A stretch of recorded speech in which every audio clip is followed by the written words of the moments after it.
آپ کو بتاتے چلیں کہ حکمران اتحاد اور پی ڈی ایم کے قائدین نے فل کورٹ کے مطالبے سے پیچھے نہ ہٹنے پر اتفاق کر لیا ہے۔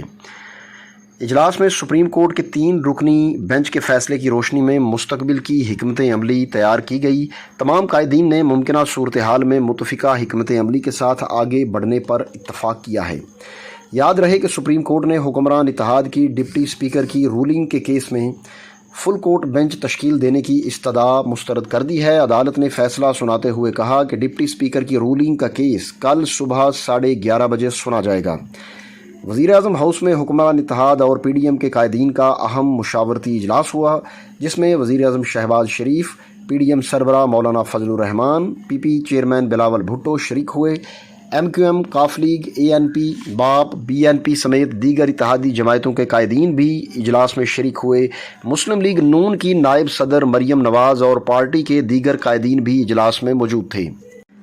دوسری طرف سابق وزیر اعظم نواز شریف کی صاحبزادی اور مسلم لیگ نون کی سینئر نائب صدر مریم نواز نے فیصلے پر تنقید کرتے ہوئے کہا کہ جب فیصلے آئین، قانون اور انصاف کے مطابق نہ ہوں تو فل کورٹ سے خطرہ رہتا ہے۔ ٹوئٹر پر ان کا کہنا تھا کہ ججز ایماندار شامل ہو گئے تو فیصلے کی حامیاں منظر عام پر آ جاتی ہیں اور لوگ جان جاتے ہیں کہ فیصلہ آئین و قانون نہیں بلکہ ذاتی پسند و ناپسند کی بنیاد پر کیا گیا ہے، مگر اب کچھ بھی کر لیں لوگ تو جان گئے ہیں۔ واضح رہے کہ سپریم کورٹ آف پاکستان نے ڈپٹی اسپیکر رولنگ کیس کی سماعت کے لیے حکمران اتحاد اور وکلاء تنظیموں کی فل کورٹ بینچ بنانے کی استدعا مسترد کر دی ہے۔